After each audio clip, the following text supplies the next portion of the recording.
enseigner aujourd'hui avec quelque chose qui va parler. Mais je ne vais pas l'expliquer tout de suite, mais je vais l'expliquer tantôt. Mais avant, on va prier. Seigneur, je te remercie, Père, pour ta parole. Je te remercie pour tous les frères et sœurs qui sont ici aujourd'hui, Seigneur. C'est tellement bénissant de les entendre chanter. C'est tellement bénissant, Seigneur, de les voir être joyeux, être heureux, juste pour toi. Pas à cause de la rencontre, pas à cause de quoi que ce soit, pas parce qu'il fait beau, pas parce qu'il y a une tempête, mais ils sont heureux à cause de toi, Seigneur. Ça a de la valeur. Puis je te remercie, Père. Je te remercie infiniment. Je te remercie pour chaque frère et sœur. Je te remercie, Seigneur, de joindre ce message aujourd'hui, parler à travers moi, puis que chaque enfant de Dieu puisse être boosté dans sa foi, Seigneur, pour aller plus loin avec toi. Au nom de Jésus. Amen. Amen. Amen. Donc, comme vous savez, je pense qu'au mois de février, j'avais apporté un enseignement, c'était « Ne soyez point dans la peur ». Est-ce que vous en rappelez un petit peu? Oui. Ouais. Le Seigneur m'avait dit, François, pour le mois de mars, pour le thème de la vision 2021, il dit « Apporte, ne doutez point de mes paroles ». Et vous allez vous rendre compte, frères et sœurs, que la peur, c'est une émotion. Hein? Mais le doute, ça fait quoi le doute? Ça fait en sorte qu'on croit et qu'on ne croit pas. Ça fait en sorte qu'on raisonne dans notre foi. Et le Seigneur veut vraiment que je vous apporte un enseignement aujourd'hui au niveau du doute. Comment qu'on peut faire pour atténuer les effets du doute dans notre vie chrétienne, pour pouvoir marcher de victoire en victoire. Je ne sais pas si vous le savez, mais dans la Bible, ça dit quoi? Ça dit « Mon juste vivra par quoi? » La foi. La foi. C'est qu'est-ce qui fait en sorte qu'on triomphe du monde? C'est notre foi. Exact. Mais on va se dire la vérité, parfois, en tant que chrétien, on vit plus des fois de défaites que de victoire. Puis dans la parole de Dieu, Dieu il donne une clé pour qu'on puisse marcher de victoire en victoire. Et c'est ce que je veux partager avec vous aujourd'hui. Donc, c'est la suite de notre thème Vision 2021, c'est « Ne doutez point de ma parole ». Pas elle de François Nadeau, pas elle de Daniel, pas elle de personne ici présentement, mais c'est quoi? C'est de la parole de Dieu. Je sais que mon dessin, vous allez vous poser des questions, mais je vais l'expliquer tantôt, d'accord? Donc, est-ce qu'il y a des gens qui ont des Bibles aujourd'hui? Oui. Oui. On va aller dans la parole, vu qu'on va parler de la parole de Dieu. Hey, s'il y en a qui les ont oubliés, ben on en a d'autres. T'as raison, ma soeur. Sinon, je peux prêter ma Bible. On y va, on arrive, mon frère. Donc, comme je disais tantôt, j'avais remarqué que le Seigneur, une fois, m'avait dit une phrase qui avait résumé un peu le thème de nos enseignements dans l'année 2021. Est-ce qu'il y a quelqu'un qui s'en rappelle? Sur notre bannière, sur notre page, là, il y a comme une phrase que Dieu m'avait donnée pour l'année, qu'on puisse orienter nos enseignements. Non?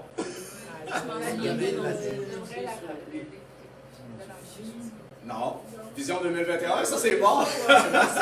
Il manque le texte en bas, c'était le Seigneur m'avait dit, François, il dit, je veux que mon peuple sache qu'il n'y a aucun obstacle devant lui.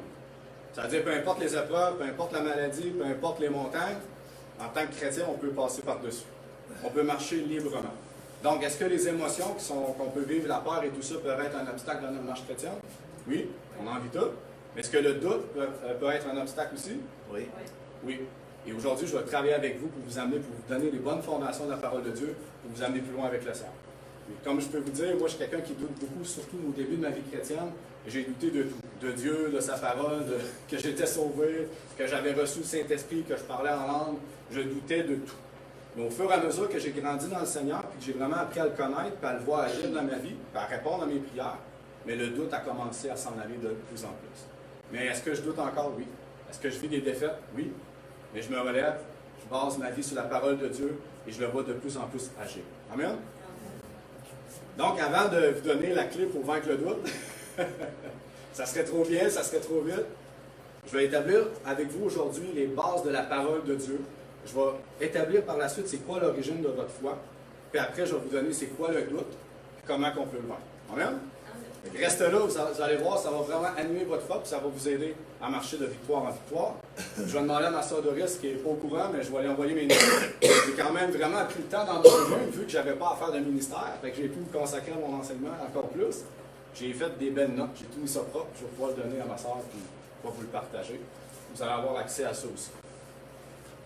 Donc, moi, ce que j'ai vraiment appris, frères et sœurs, depuis le début dans ma marche chrétienne, c'est que beaucoup d'enfants de Dieu vont douter du Seigneur parce qu'ils n'ont pas reçu du Seigneur.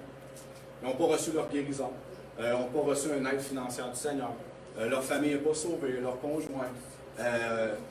Je prédis la restauration de la délivrance. Souvent, lorsqu'on ne reçoit pas de Dieu, ça nous met à douter de Dieu. Ça, c'est la base. Amen? Mais lorsque tu regardes la parole de Dieu ici, tu te rends compte que Dieu ne change pas, que sa parole ne change pas, et qu'elle demeure la même. Peu importe les circonstances, peu importe les souffrances, peu importe les problèmes. On va aller ensemble, frères et sœurs, dans Hébreux 13.8. Hébreux 13.8.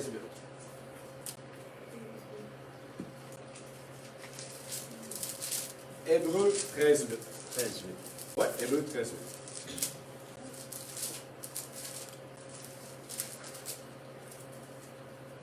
Tout le monde est là, oui?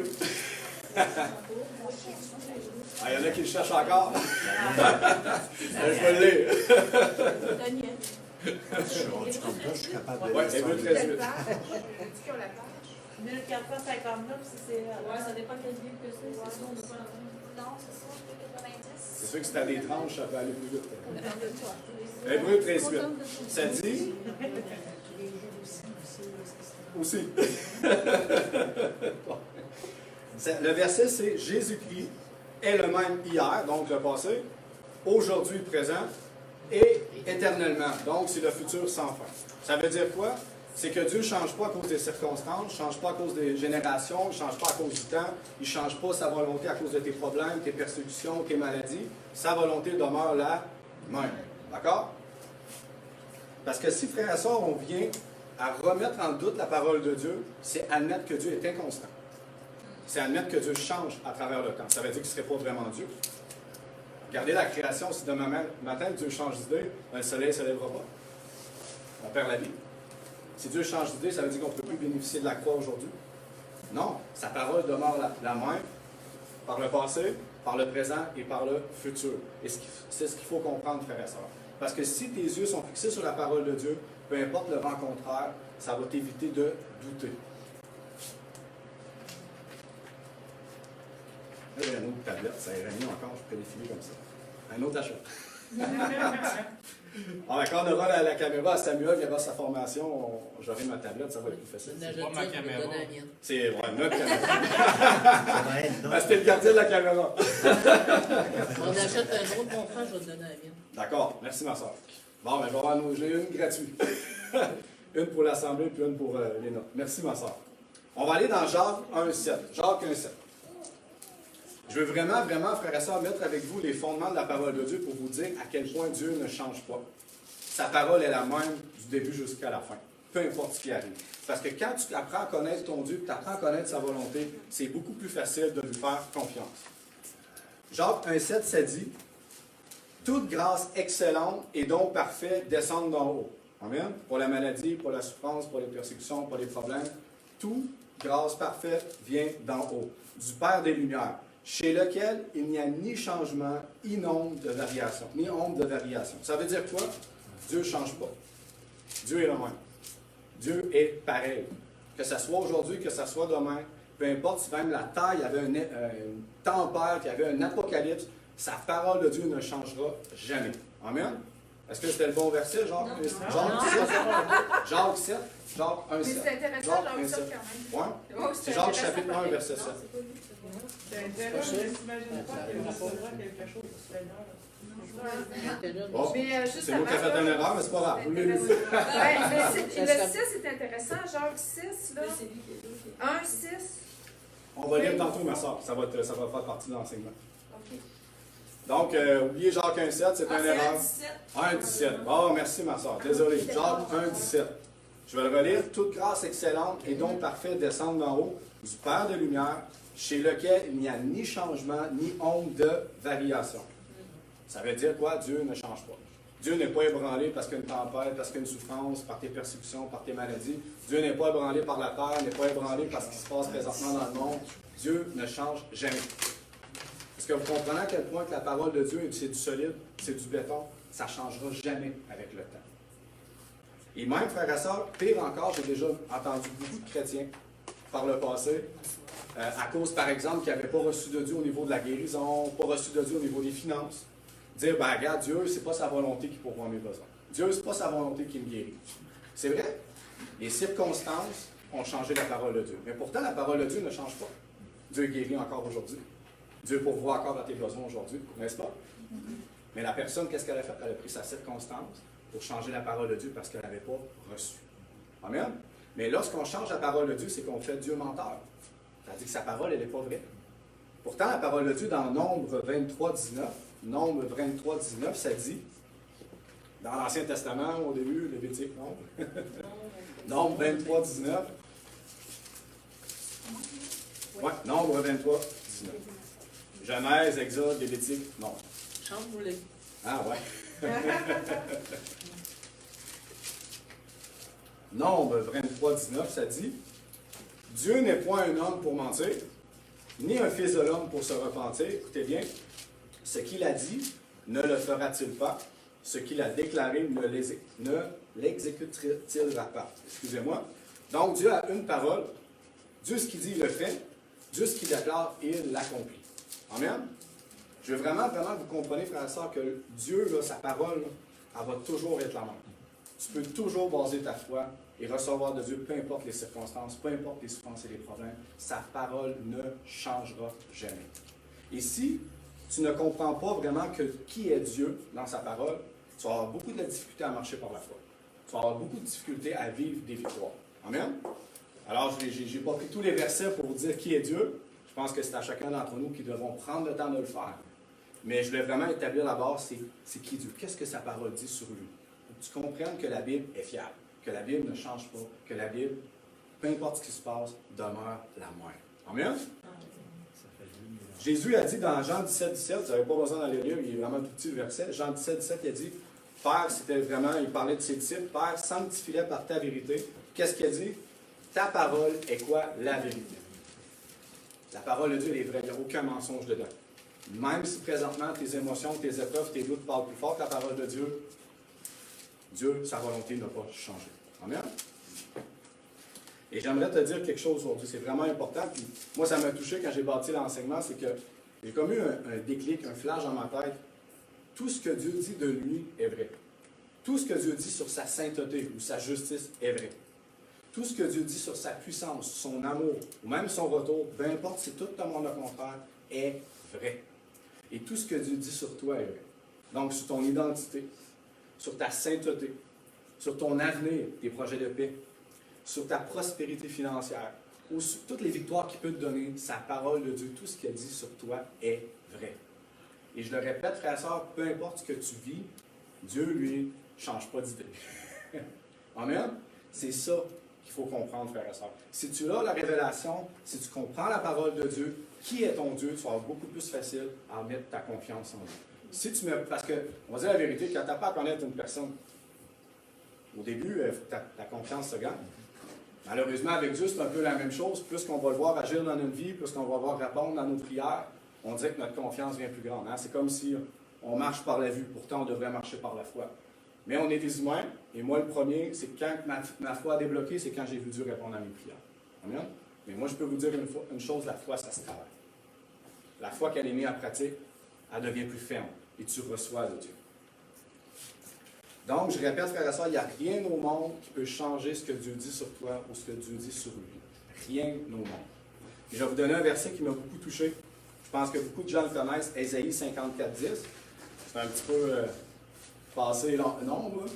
Ésaïe 54, 10, ça dit « Même si les collines venaient à s'ébranler, même si les montagnes venaient à changer de place, donc ça veut dire peu importe la catastrophe, peu importe la souffrance, l'amour que j'ai pour toi ne changera jamais. » Amen? C'est merveilleux, ça. Écoutez bien, il dit, et l'engagement, donc l'alliance, que j'ai pris pour assurer ton bonheur ou ta paix, restera inébranlable. Est-ce que vous voyez la constance de Dieu? Il n'y a aucun doute dans ce qu'il dit. C'est pas peut-être que demain je vais changer d'idée, peut-être que mon oui va être un non. Non. Il dit quoi? Je t'aime de façon éternelle. Je t'aime de façon durable. Je t'aime de façon inébranlable. Ma parole demeure la même. Peu importe le passé, le présent, le futur. Il reste pareil. Vous comprenez la phrase là, Dieu dit, c'est droit. Il n'y a rien qui peut la changer. Il n'y a rien qui peut la remplacer. Et lorsque tu comprends ça dans ta tête, ça va être beaucoup plus facile pour toi de recevoir de Dieu par la foi. Parce que là, tu vas arrêter de douter que Dieu change peut-être d'idée. J'ai un autre beau verset aussi à vous faire lire, frères et sœurs, que j'aime beaucoup, puis je pense que beaucoup de gens le connaissent. Romains chapitre 8, verset 38-39. Romains chapitre 8, verset 38-39. Ça, on l'a souvent dit. Mais c'est juste encore une fois pour élever le standard, pour te montrer à quel point Dieu est constant. Dieu est stable. Quel chapitre? Romains chapitre 8, verset 38 à 39. Ça dit, « Car j'ai l'assurance que ni la mort ni la vie, ni les anges, ni les dominations, ni les choses présentes, ni les choses à venir, ni les puissances, ni les hauteurs. » C'est vrai. Paul, il s'est pris la peine de comme tout englober. Amen. Ni la profondeur, ni aucune autre créature ne pourra quoi nous séparer de l'amour de Dieu manifesté en Jésus-Christ. Fait qu'en fin de compte, il dit quoi? Son amour est inébranlable, il n'y a rien au monde qui peut changer l'amour de Dieu pour toi. Fait que Dieu est quoi? Constant. Dieu est stable. Parce que Dieu est Dieu. Amen? Donc j'espère que là tu comprends un petit peu c'est quoi les bases de la parole de Dieu pour pouvoir nourrir ta foi, pour pouvoir baser ta foi sur qui est Dieu. Parce que quand tu comprends qui est Dieu, je vous le dis, frères et sœurs, ça va vous enlever une charge sur les épaules.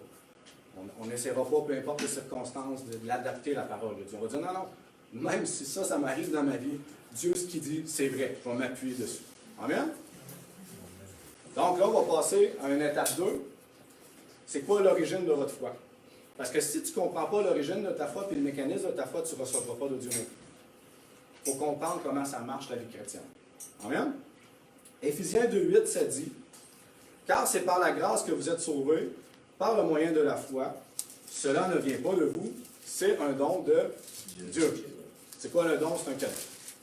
Donc, ça veut dire que, frère et soeur, quand tu as entendu la bonne nouvelle, ça ne vient pas de toi, ça vient de Dieu. Quand tu as eu la conviction, la révélation pour te repentir de tes péchés, pour croire en Jésus, ça ne vient pas de toi, ça vient de Dieu. Quand tu es passé par la nouvelle naissance pour devenir enfant de Dieu, ça ne vient pas de toi, ça vient de Dieu.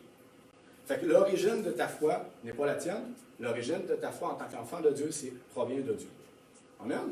Fait que c'est Dieu qui fait pas mal. Amen? C'est Dieu qui nous attire. Puis vous allez dire, ouais, mais mon frère, j'ai une décision à prendre de suivre ou pas. C'est vrai. Mais savez-vous quoi? La Bible dit que Dieu a mis l'espérance de la vie éternelle dans votre cœur. Fait que ça veut dire que quand quelqu'un est au bout du rouleau et qu'il crie à Dieu, hey, c'était là, existes-tu? C'est que Dieu, encore une fois, il a fait le travail pour que tu l'oublies. Fait que Dieu est partout, Dieu nous aime, et Dieu a tout fait pour qu'on puisse venir à lui. Mais ce que j'essaie de te dire, c'est que depuis que tu es enfant de Dieu, la foi divine qui est en toi ne vient pas de toi, mais c'est Dieu qui te l'a donné. Je vais vous le prouver avec un verset de la parole de Dieu. Romains 12, 3. Romains 12, 3. Romains chapitre 12, verset 3.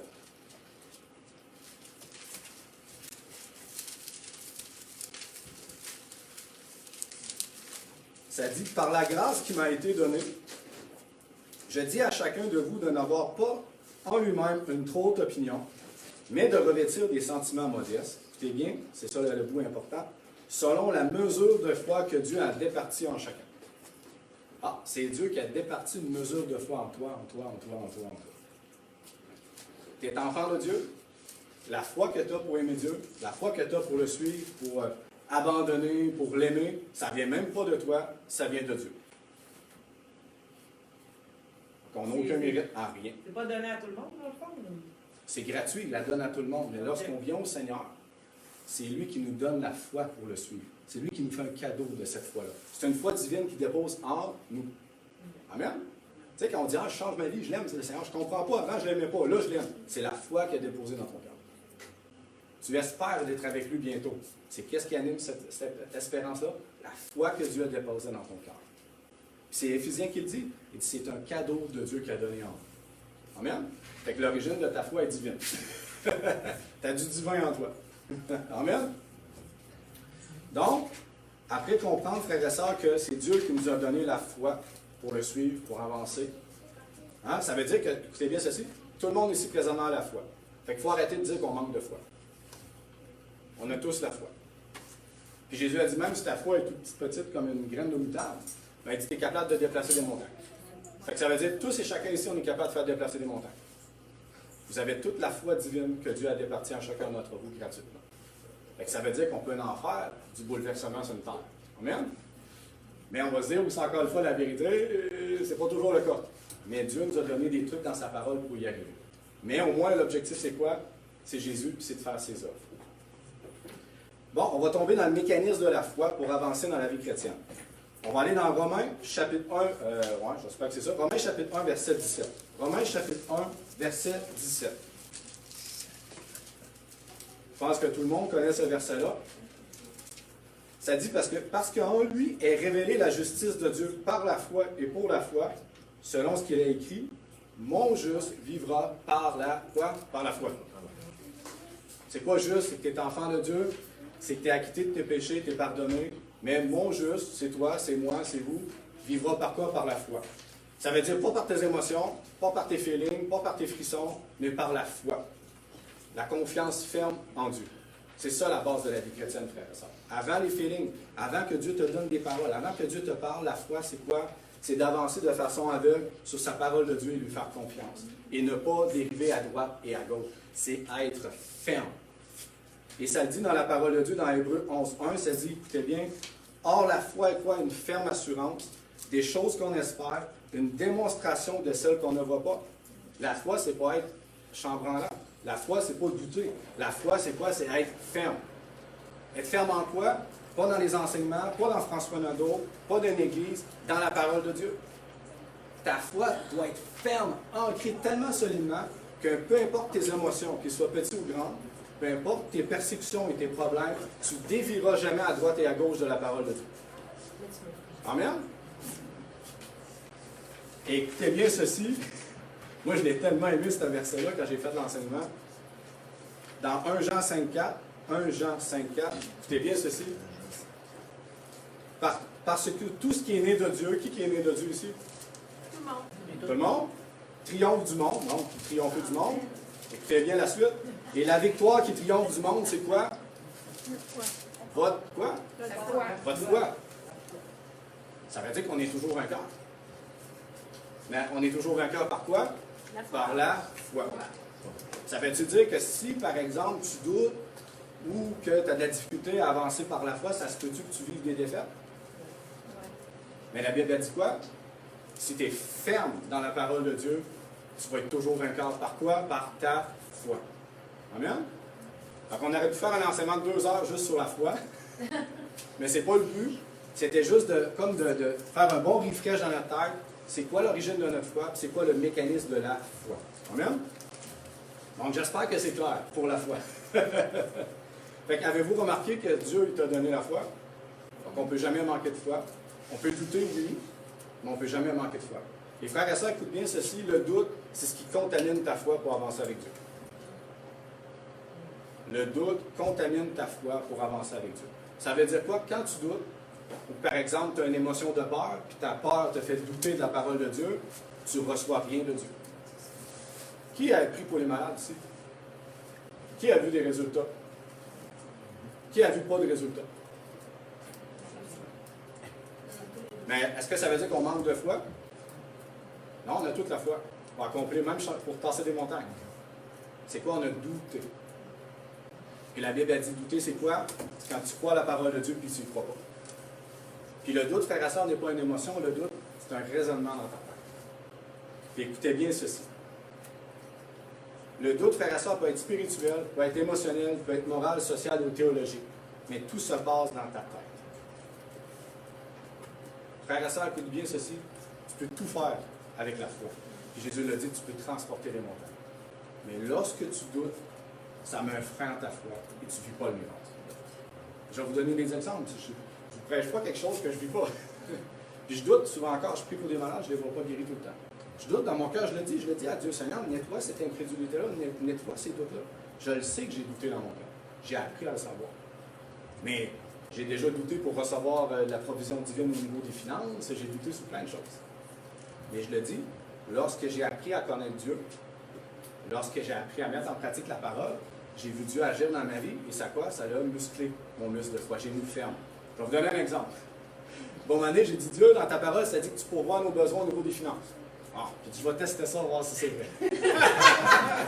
C'est vrai, j'en avais pas besoin, mais j'ai dit, je vais le tester, puis que l'argent que je vais recevoir, je vais acheter quelque chose pour mon royaume. On revient, ma soeur? Super. Ah, voilà, d'autres soeurs à la gare.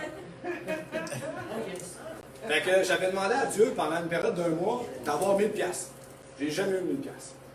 Fait que là, j'ai dit, Seigneur, je vais réduire de mon temps, puis ça se pourrait que ça marche. Fait que j'ai essayé 500, ça n'a pas fonctionné. C'était bien ceci. J'ai redemandé 250, j'ai jamais eu 250. Ah, tu dis les dieux avec ça, là, toi? Oh, je disais, je testais. Je testais ma foi. Oui, oui.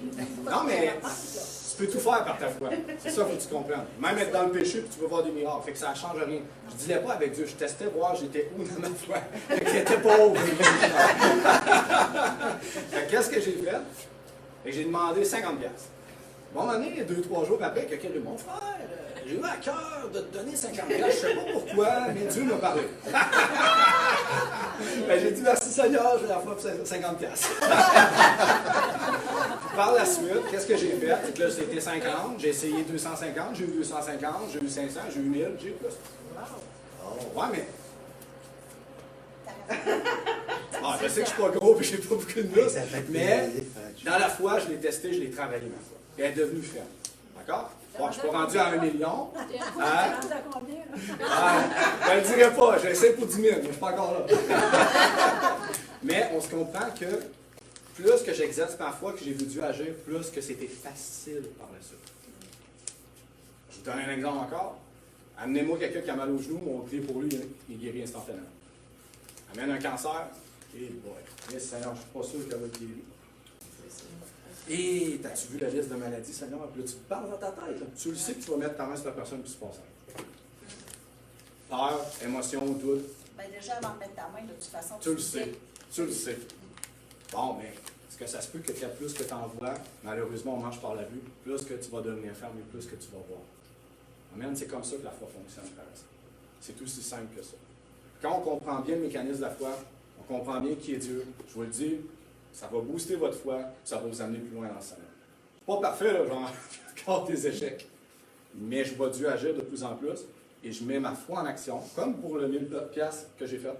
Je dis, je vais le tester. Mais on va le voir, elle est où ma foi? Elle était à 50$. Mais vous comprenez, je l'ai testé. Mais c'est vrai, testez-là sur un malade. C'est quoi, Allez voir un malade, il va dire, j'ai un petit mal de tête. Mettez votre main, le mal de tête part immédiatement. Il voulait te montrer quand tu avais commencé trop haut? Non. C'est moi. Je voulais voir était où le niveau de ma foi. Ben oui, tu as le droit, c'est pas mal, j'ai pas péché en faisant ça. Je voulais voir j'étais où. Pour pouvoir quoi? Écoutez bien ceci. Faire ça, t'es mieux quand ça va bien de bâtir ton bateau de foi qu'attendre que ça va mal. Parce que quand ça va mal, tu es dans la maladie des émotions, c'est dur de bâtir ta foi. Quand ça va bien, je vais le tester, Ça va bien, là, je vais le faire.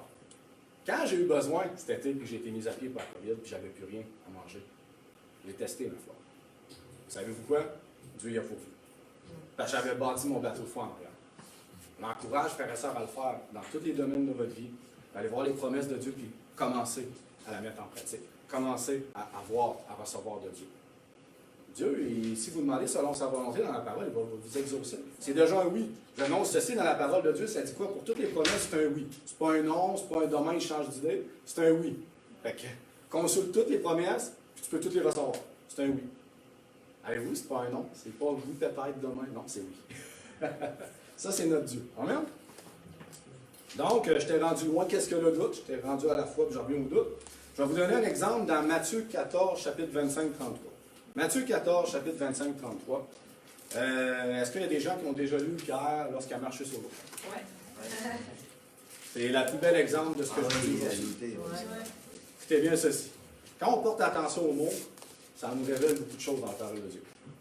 Donc, ça dit, à la 4e veille de la nuit, Jésus alla vers eux, marchant sur la mer.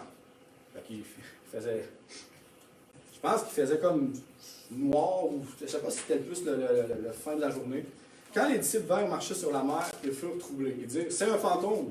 Je pense que n'importe qui arrêtait d'un bateau à voir quelqu'un marcher sur l'eau, on aurait tout un petit peu crié. D'accord? On aurait tous été un peu dans l'incrédulité. Et dans la frayeur, ils poussèrent des cris. Je comprends. Jésus leur dit aussitôt, rassurez-vous, c'est moi, n'ayez pas peur. Tu sais, il y a un point d'exclamation. Pierre lui répondit, Seigneur, écoute bien le challenge qu'il fait au Seigneur, si c'est toi, ordonne que j'aille vers toi sur les eaux. Le Seigneur dit, viens. Fait que là, Pierre sortit de la barque et marcha sur les eaux pour aller vers Jésus. Fait que Pierre, il a marché sur l'eau. Mais, quand il y a bien dans la parole de Dieu, normalement, ça va pas bien. Il y a une suite, mais, voyant que le vent était fort, il eut peur. Émotion. Et qu'est-ce que son émotion a produit en lui? Vous allez voir par la suite, il a commencé à quoi? À s'enfoncer. Ça veut dire que les vagues devaient être difficiles, il y avait du vent, il a commencé à regarder autour de lui au lieu de regarder les yeux sur le Seigneur. Qu'est-ce que ça a fait? Il a commencé à s'enfoncer. Et comme il commençait à s'enfoncer, il s'écria, « Seigneur, sauve-moi! » Aussitôt, Jésus étendit la main. Ah, j'aurais aimé ça être là. Et saisi lui dit, écoutez bien, homme de peu de foi, pourquoi as-tu quoi? Douté. Peur, sa peur a amorcé un doute dans sa tête, un raisonnement, puis Pierre a calé. Frères et sœurs, ça c'est le mécanisme pour bloquer ta foi. Tes émotions vont entraîner des doutes dans ta tête, des raisonnements qui vont faire en sorte que quoi? Que tu ne reçois pas de Dieu. Si tu apprends à passer par-dessus les émotions, à passer par-dessus tes doutes, à rester ferme sur la parole de Dieu, inévitablement tu reçois cette promesse. Amen? Si Pierre n'avait pas regardé à droite et à gauche, puis a commencé à s'inquiéter, puis à avoir peur des vagues puis du vent, qui aurait toujours demeuré les yeux fixés sur Jésus, il les aurait jamais calés. Là, c'est pas moi qui invente ces choses-là, c'est la parole de Dieu qui nous l'enseigne. On va dire, ouais, mais mon frère, ça peut être encore flou. Alors, j'ai un autre verset, regardez bien. Donc, je répète, le doute contamine votre foi, et c'est pour ça qu'on vit des défaites. Jacques, là, c'est Jacques 1, 6, 7. Jacques 1, 7 tantôt. J'avais trompé, merci Marie-André pour m'avoir rectifié. Donc, c'est Jacques, chapitre 1, versets 6 à 7, ça dit. Là, c'est l'apôtre Jacques qui parle. Il dit, mais, il parlait de la sagesse qui la demande avec foi, quoi, sans quoi? Douter. Écoutez bien. Car celui qui doute est semblable au flot de la mer, agité par le vent et poussé d'un côté à l'autre. Ça vous rappelle-tu une histoire, ça? On parlait de Pierre. Il parle de Pierre. J'ai réalisé ça hier. Bon, okay. Qu'un tel homme ne s'imagine pas qu'il recevra quelque chose du Seigneur, c'est un homme irrésolu, inconstant dans toutes ses voies. Donc, qu'est-ce que Pierre dit? Que le doute est contraire de la foi. 2, quelqu'un qui doute est inconstant et non déterminé. 3, quelqu'un qui doute ne peut recevoir de Dieu. Fait qu'on le voit avec l'exemple de Pierre. Qu'est-ce qu'il fait, Jacques? Il confirme ce que je vous enseigne. Fait que vous avez toute la foi pour accomplir les plus grands miracles du monde. Vous avez toute la foi pour recevoir les plus belles choses de Dieu. Mais lorsque tu doutes, rien. Puis je sais que des fois, on peut dire on est dans la foi. Moi, ça m'est arrivé de dire je me sens dans la foi, je me sens dans la foi, puis il se passe rien. C'est que dans ta tête, tu n'étais pas ferme dans ton cœur.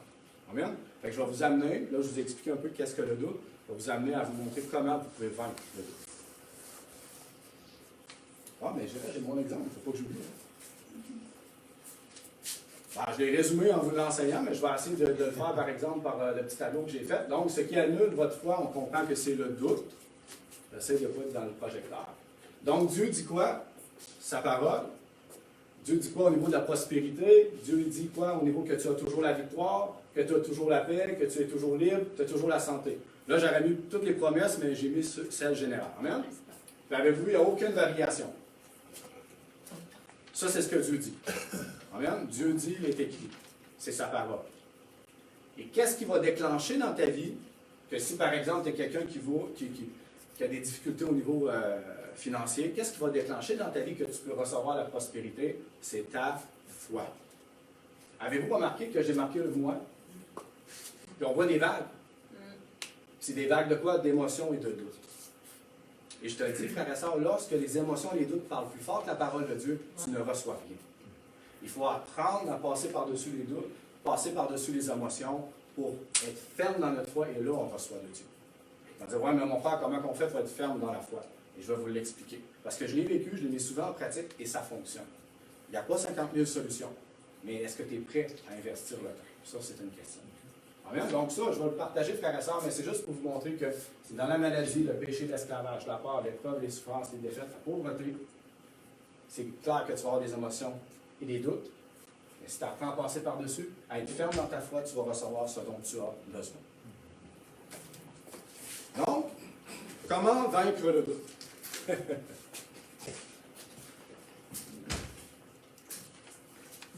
Vous devez savoir ceci, c'est le doute fait partie de la vie chrétienne. Vous allez douter jusqu'à la fin de votre course. Peut-être beaucoup moins, mais vous allez tous douter. Surtout quand tu es nouveau, tu doutes beaucoup. Même de Dieu, même du parler en langue, même du baptême du Saint-Esprit, tu doutes d'eux. Au fur et à mesure que tu grandis, tu doutes de moins en moins. Mais je le redis, frères et sœurs, lorsque vient le temps que tu vis vraiment des épreuves énormes, que c'est difficile, que c'est beaucoup d'émotions, il y a tempête dans tes pensées, tu as beaucoup de difficultés à recevoir de Dieu. Je pense que la plupart des gens l'ont tous vécu. Donc, le truc, c'est quoi, frères et sœurs, pour vaincre le doute?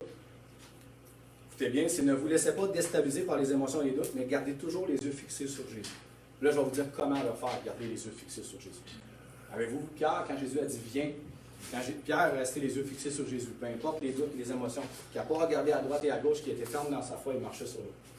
Lorsqu'il a regardé, il a douté, il était inconstant dans ce qu'il disait, il ne croyait pas, il a commencé à s'enfoncer. Donc, il y a une possibilité de vaincre le doute, il y a une possibilité au moins du moins d'atténuer les effets dans notre vie. Comment faire, frères et sœurs? Premièrement, je pourrais résumer ça en 2 étapes très simples. Première étape, nourrissez votre foi de ce que Dieu dit pour avoir une conviction. Fait que si tu as besoin de recevoir pour ta santé, ta liberté, ta paix, ta victoire, tu vas aller toi-même dans la parole de Dieu, aller lire ce que Dieu dit sur le sujet. Et tu vas nourrir ta foi sans arrêt jusqu'à temps que tu aies la conviction dans ton cœur. C'est quoi la conviction? C'est la révélation. C'est que là, tu comprends que c'est à toi. Puis tu es rendu tellement convaincu que même si les émotions parlent plus fort que la parole de Dieu, ou que tu doutes, tu ne dévies pas de la parole de Dieu. Tu es ferme dans ton cœur. Et quand tu es ferme dans ton cœur, tu reçois ce que Dieu dit dans sa parole. Et moi, je l'ai vécu souvent, puis je vais vous le donner en exemple. Et quand tu reçois la conviction dans ton cœur, puis tu es vraiment ferme sur la parole de Dieu pour ce que tu as besoin, mais tu arrêtes de confesser tes doutes par ta bouche. Tu arrêtes de dire « je suis malade, j'ai un problème, je vais faire faillite » ou peu importe. Tu arrêtes. Tu vas commencer à confesser la parole de Dieu. Ça peut être juste confesser des versets, tu vas le faire en action ou tu vas le faire en adoration. Mais normalement, lorsque tu es convaincu dans ton cœur du sujet de Dieu, pour toi, tu arrêtes de dire tes doutes. Vraiment, tu vas dire ben, je suis guéri. Tu le dis tout le temps, tu es ferme dans ta foi. Pas juste au niveau des pensées, il faut que ça soit dans ton cœur. Quand tu es ferme dans la foi, tu reçois de Dieu. Je vais vous donner un exemple.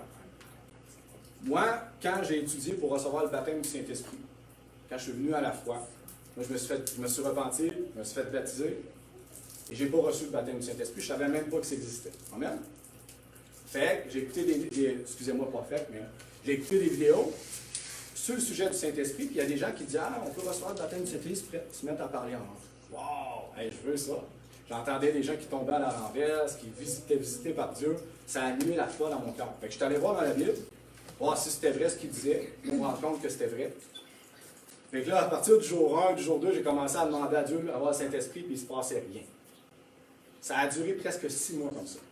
J'étais ballotté par mes vagues d'émotions et mes vagues de doute, sans arrêt. Mais je ne lâchais pas le morceau. Je priais, j'étudiais le sujet, à savoir le sujet du Saint-Esprit par cœur. Mais je ne recevais pas de Dieu. Avez-vous vu, je nourrissais ma foi par quoi? Par la parole de Dieu. J'essayais de comprendre le sujet par cœur. Je voulais avoir la conviction dans mon cœur. Je ne savais même pas que ça existait, mais je le faisais. J'apprenais, je voulais être ferme dans ma foi. Fait que j'étudiais le sujet par cœur, mais je ne recevais pas de Dieu. Et moi, mon doute dans mon cœur, mon raisonnement humain, c'était je ne peux pas comprendre que le baptême du Saint-Esprit est pour moi. Je le vois dans ta parole, c'est pour tout le monde. Tu dis car la promesse est pour vous, pour vos enfants. Vous le connaissez la suite. Mais je dis, moi, il n'y a rien dans ta parole qui dit que c'est pour moi, François Nadeau. Fait que là, j'ai dit, ça faisait presque 6 mois.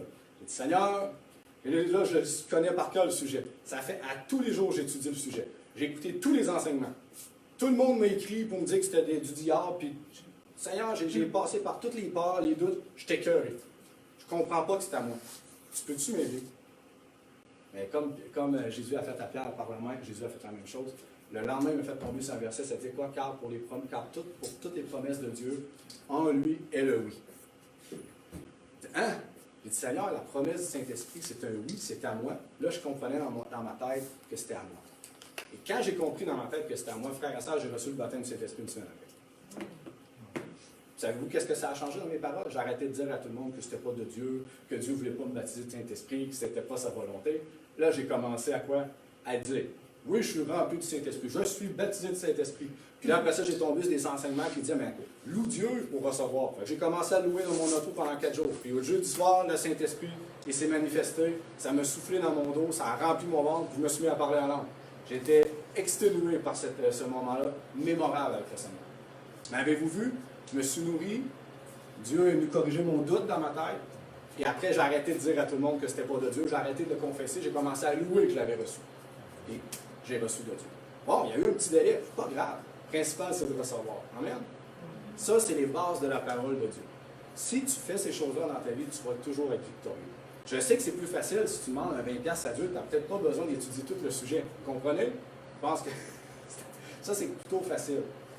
Mais quand il arrive des vagues d'émotions, des grandes épreuves, des grandes persécutions, des grands problèmes, puis que là, tu dois recevoir de Dieu, si tu n'as pas préparé ton bateau de foi en arrière, tu vas rusher. Fait que commencez, frères et sœurs, présentement. Mettez en pratique. Si vous avez besoin, même pas pour votre santé, mais commencez à aller lire sur la santé comme que je vais commencer à faire. Quand j'ai un petit mal de tête, je reçois puis je vais le recevoir. Ben, ça commence par un mal de tête. Si un jour, dans quelques années, il y a d'autres défis dans ma santé, je vais être capable de le recevoir par la foi. Je n'aurai pas besoin de bâtir mon bateau de foi hospitalisé à l'hôpital. Vous comprenez ce que je veux dire? C'est vraiment la sagesse de Dieu. Donc voilà, frères et sœurs, c'est vraiment mon enseignement. Puis pour terminer, écoute bien ceci. La foi engendre les œuvres du Seigneur, mais le doute engendre les œuvres de l'ennemi dans ta vie. Amen? Donc, je vais rendre disponible le petit enseignement bientôt quand Doris va l'avoir corrigé. Fait que si vous voulez aller voir mes notes.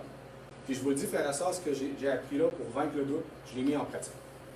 Que ce soit pour recevoir financièrement, pour d'autres sujets dans ma vie. Et j'ai reçu. Ça marche.